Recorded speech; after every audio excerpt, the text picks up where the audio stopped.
Busy streets of Jerusalem, and this is called the Via Dolorosa. It means the way of pain or suffering. It's the route that Jesus took, having been sentenced by Pilate's crucifixion.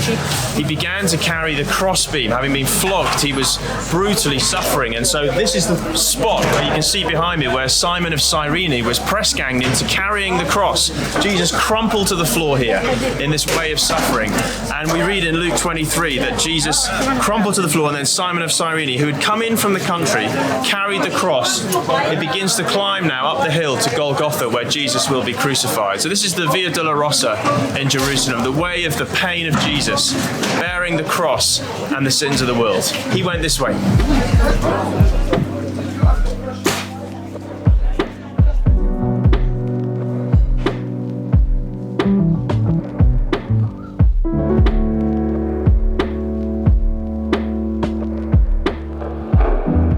Over my shoulder here, you can see the Church of the Holy Sepulchre, which is the very spot where Jesus carried his cross on that Good Friday around AD 30, April time, and here he was crucified.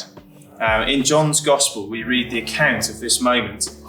So they took Jesus, and he went out bearing his own cross to the place called the Skull, which in Aramaic is called Golgotha, and there they crucified him.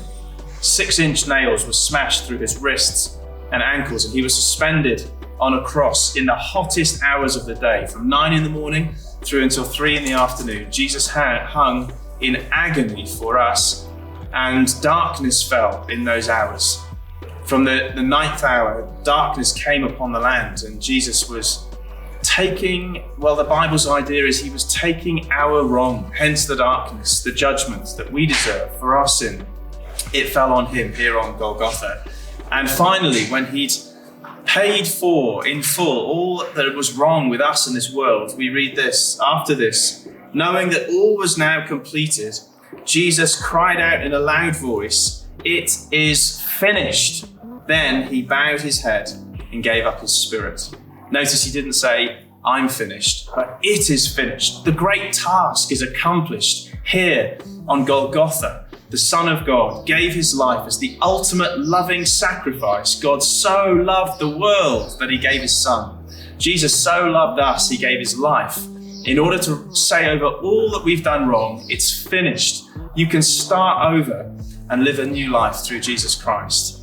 And all because of that day, AD 30, right on this very historic spot in Jerusalem where the Son of God was crucified for us.